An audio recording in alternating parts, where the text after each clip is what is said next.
What I do want you to really consider for this exercise is the possibility of probably doing two of them on this spread. One of them, which would be 100% blind drawing. That's the one I'm going to do first. What do you mean by blind drawing? Well, if you could see me, let's see where it is, right here. So I have to move this somewhere else, but I just do a quick 1-minute demonstration. So I'll get rid of that in a second.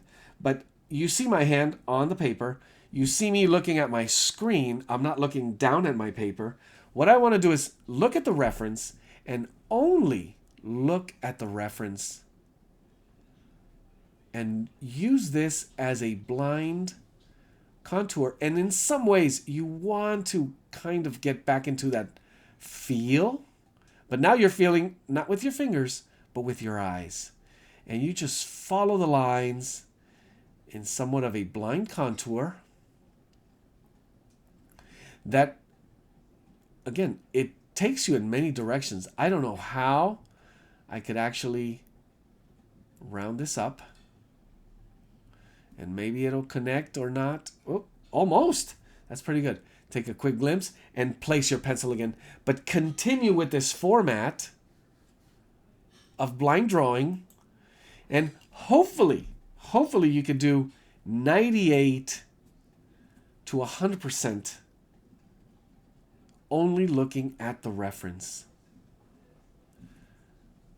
Remember, it's about sketching. It's about sketching a lot and having a lot of different results. But here, one thing you don't want to do is rush. You want the lines to be explore lines, expression lines. And sometimes the direction you take here, should I go down the collar or should I go over the edge of the jacket and into the shoulder? And I leave myself little marks like I did here, for example. So I know that this line continues and then comes down this way, for example.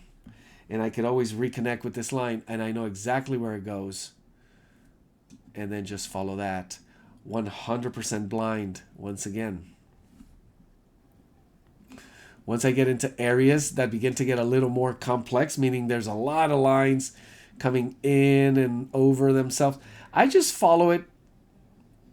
If they overlap, if they fall out of place, I'm totally fine with that. That's not what this is about. And sometimes it's amazing how you make the decision which way to go. How did I choose to go down instead of out, for example, or this way instead of that way? It's sometimes hard to explain.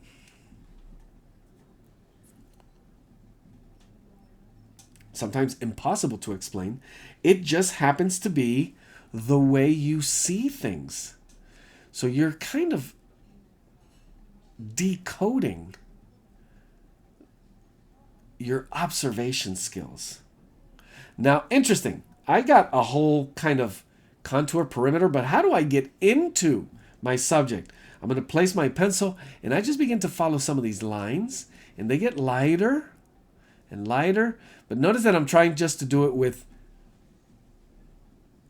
one continuous motion without lifting my pencil in that same feel mode where my eyes, I almost don't even blink. And now I can actually get all the way into this pupil and it may get a little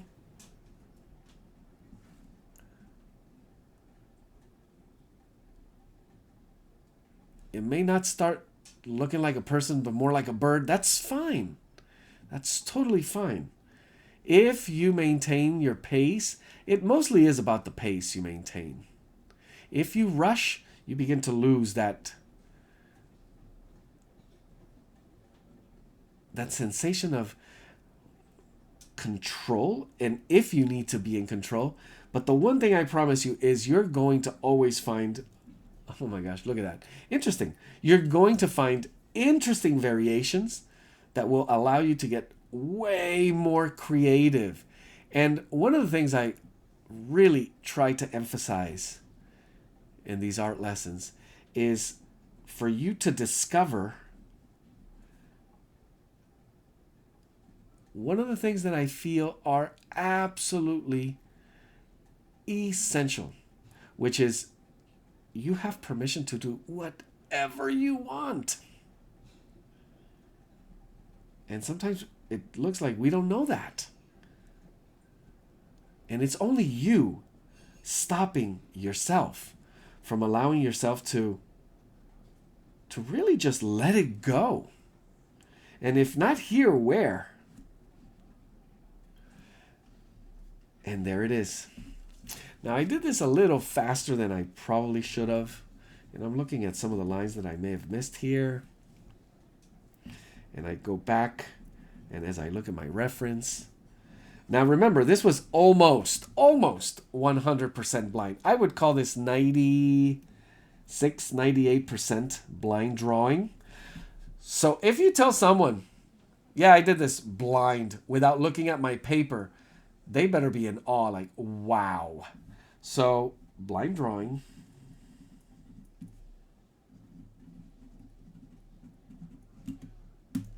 And this took maybe about 5-10 minutes. So I'm going to try to do another one up here where I'm actually going to use some blind drawing with a combination of reference, observation. So I will look more at proportions. And this one's going to be one of those more developed, more proportional type drawings. But I like to loosen it up. I always like to, why draw a photo of a photo? There's nothing about me as an artist except, oh wow, look how good you are at copying a photo. Well, what if you show me some creativity? What can you do? And today you guys have unbelievable examples of that. When you actually allow yourself to explore how you feel a subject. Well, how would you do that to something like this? And with a little more control, it's also about that. It's about who's in control. Am I in control, or is my pencil in control? And sometimes we don't even know who inside our mind is in control. Especially when we have one of those voices that tells us, ooh, that's no good. That's horrible, blah, blah, blah. That is not a good place to be. That's not a good voice. So who is that? Is that who's in control? And for you to fight that fear, in the end, it's about fear. And just have fun with it, find a way to have fun with it. That is what it's all about. And if you find a way to do that, I call that success. And the more you do it, the better you get at it, the easier it is to find that feeling.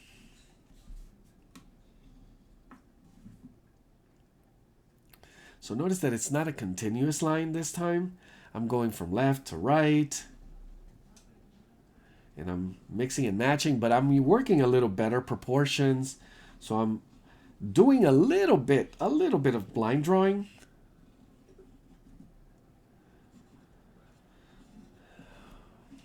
But somehow I'm allowing a little more control of the line by looking at the reference, by making estimations of proportion, direction, and obviously because I'm looking more at my paper. So this might be more of a 50-50, 60-40, meaning 60% of the time my eyes are on the reference, 40% on the paper. It should never be more than that, because that means you're not drawing from the reference, you're drawing from memory. And at some point you do take over. So here I'm going, again, 100% blind, but much, much slower. I want to get almost that feel drawing kind of mode.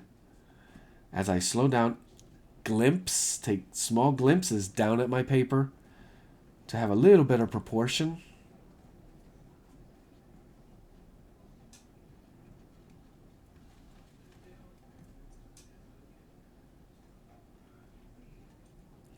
But always playful, always playful.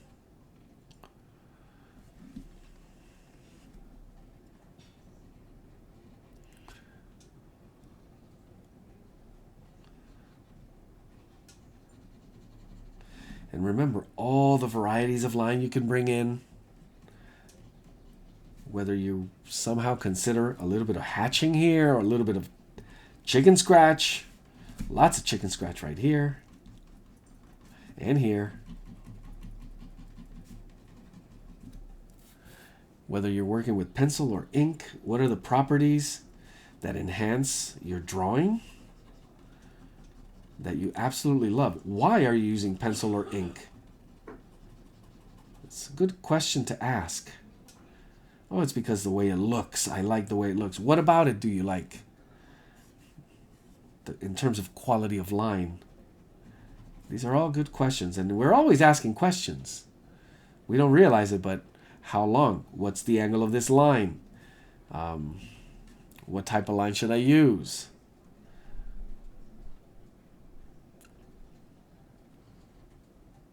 And on it goes. And our task as we answer those questions, that's what shows artistry. The type of question you ask and how you answer that question, it's problem solving. You have a problem, here it is, and then you answer it. You do that by asking the right questions.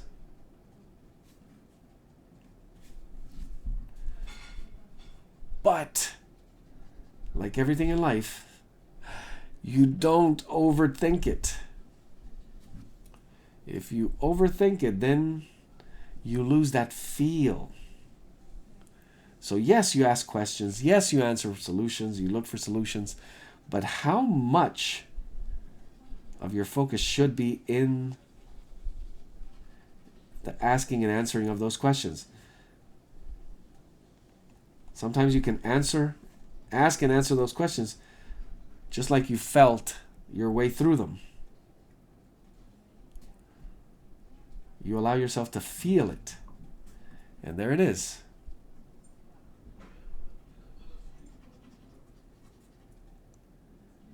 Sometimes it's a very simple answer to what seems like a complex question. And that, more often than not, is the case. It's a simple problem, simple solution, but we tend to complicate it.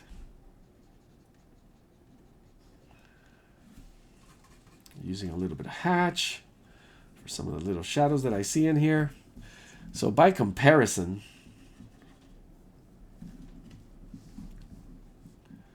I think I'm almost ready with this one.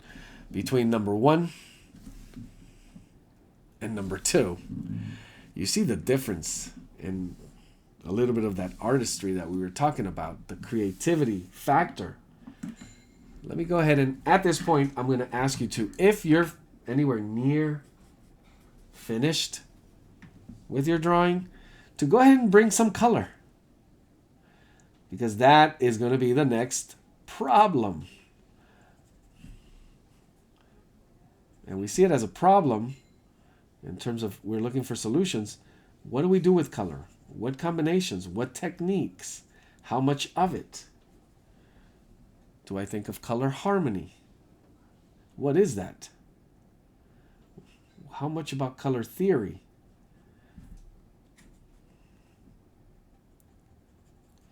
But right now I just want to add just a touch of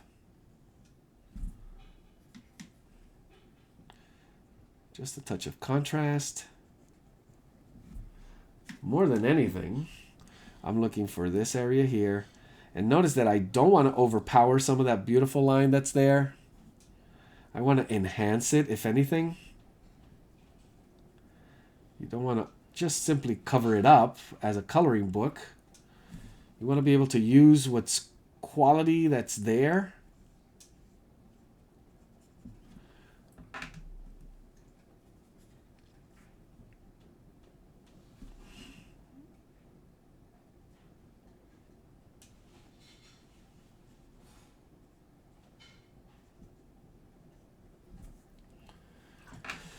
Might have to switch over to a little bigger brush. And I'm just going to use one tone, one color. So kind of a monochromatic. Try to shift the value of it. A little bit darker here. And a little bit darker here.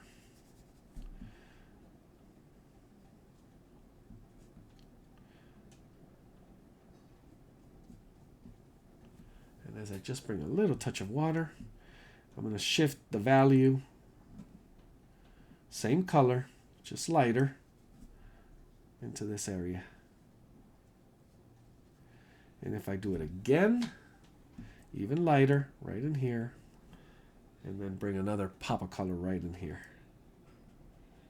So those little games you begin to play with color, how you solve your puzzle.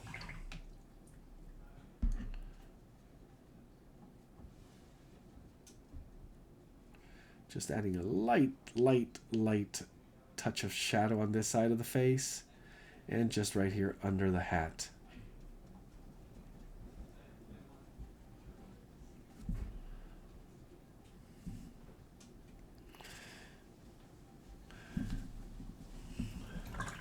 Do I have to, can I stop there? Should I add any extra? I think you could. So now it becomes a matter of technique. How far can I push some of these techniques?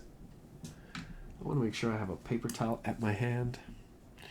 Make sure I control the value of it, the technique of it.